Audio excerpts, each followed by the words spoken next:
Hello, kumusta classmates? Good day, everyone. Good morning, good afternoon, and good evening, wherever you are. Welcome to my reporting. I'm so glad you could make it today. I'm Hipólito Mendez III, and I'll be presenting Module 4, Common Writing Mistakes, Part 1. This module focuses on the 6 common writing mistakes that we can development communication materials and how we can correct them to ensure clarity, accuracy, and readability. In the previous report made by my fellow members of Section C, we have discussed the editing, who the editor is, and the difference of mechanical editing. In today's report, I'll focus on the common writing mistakes as cited by most copy editors and by the University of Wisconsin. I'll be focusing on the first 6 common writing mistakes. But before we dive into our conversation today, let me ask you, why DevCom material needs editing? Proofreading isn't just fixing typos, it's about protecting the integrity of our message. In DevCom, we owe it to our audience to deliver content that is polished and precise. Proofreading gives clarity, but clarity is not just a stylistic choice. In DevCom, the developmental messages should be clear, accurate, readable to the very people it serves. To guide our editing, I have created my own mnemonics for me to easily understand why editing is important and why a material should have clarity, clear, accurate, and readable. I encourage you to make one for yourself. Now, let's dive into the first common writing mistakes we should watch out for and how to fix them. Let's begin with sentence fragments. These are incomplete thoughts, sentences, missing either a verb, subject, or a complete thought. In DevCom, fragments can confuse readers or leave them with unanswered questions. Always make sure our sentences express a complete idea. Are you familiar with this message? Hoping for your kind consideration. I hope you do. It's an incomplete idea because we tend to ask who really is hoping? Is it you? Is it me? The edited text shows clarity. I'm hoping for your kind consideration because there's the presence of a subject, which is I, who is hoping to get kind consideration. Next is sentence sprawling. This happens when a sentence tries to do too much, cramming multiple ideas into a long, winding structure. It actually overwhelms the reader and dilutes the message. The fix is to break long sentences into shorter, focused ones to maintain clarity. What can you notice in the first example? I mean, a lot is going on and ideas are crammed into one sentence. How to fix it? Let's break up long sentences.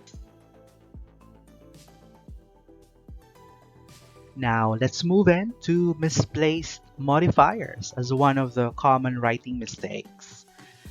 Misplaced modifiers are descriptive words or phrases that are too far from the word they're meant to describe. This leads to a confusion or unintended meanings. Always place modifiers close to the word they are modified to avoid ambiguity. In this example, who is speaking nervously in the hearing? Is it the interpolator or someone else? The edited text is an improvement. It was Sarah Diskaya who is speaking nervously in the hearing. Next is faulty parallelism. Faulty parallelism occurs when an item or items in a list or comparison don't follow the same grammatical structure. For example, to investigate, legislate, ensuring transparency. It should be for more consistency. The Senate's Blue Ribbon Committee roles are to investigate, to legislate, and to ensure transparency and accountability. Remember that consistency strengthens clarity. Next stop is unclear pronoun reference. What happens when it's not apparent what the pronoun refers to? I mean, in DevCom, this could be very dangerous, especially when you are writing a policy or an emergency communication. Always make sure that pronouns clearly point to their nouns to avoid confusion. In this example, in the first sentence, they refers to who? Is it the senators? The workers in the Senate? It isn't clear, right?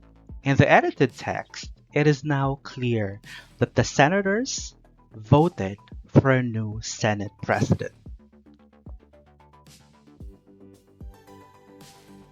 Next is incorrect pronoun case. This error occurs when the pronoun form doesn't match its role in the sentence. For instance, Senator Jinggoy Estrada was accused of benefiting from ghost flood control projects, but him denied all allegations. For instance, him denied all allegation. The subject and pronouns must be used correctly to maintain grammatical integrity. The edited text is now clear because we have replaced him to he. Senator Jinggoy Estrada was accused of benefiting from ghost flood control projects, but he denied all allegations. Let's take a pause. I know that was an information overload. Don't you worry, I got you. Here the easy way how to fix common writing mistakes, and this will definitely guide you as we work on our development message. In sentence fragments, always remember to ensure sentence has subject, a verb, and a complete thought. For sentence sprawling, how we can fix this? Break up long sentences. Avoid cramming. Misplaced modifiers. To fix it, arrange sentence for clarity. For faulty parallelism, keep the pattern consistent. For unclear pronoun reference, always ask the question, who is the pronoun talking about? And for incorrect pronoun case, is the pronoun in the right form for its job in a sentence? To wrap up, grammar is not just a technical concern. It's a strategic tool we can use in crafting developmental communication. By mastering these basics, we could ensure our messages are truly serve the greater good. Before our conversation ends, allow me to share this thought, which ties directly to why our DevCom materials must be free of common writing mistakes. And I leave you this for you to ponder. Sincere intent won't make a dent if your message lacks clear content. thank you everyone for listening. I hope you learned from my report. These are my discussion issues. Find time to answer them.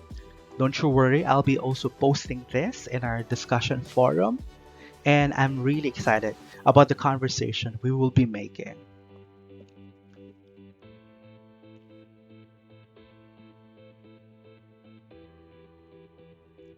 And there you have it. That's a wrap. Once again, I'm Hipolito Mendez III, signing off and looking forward to our next conversation.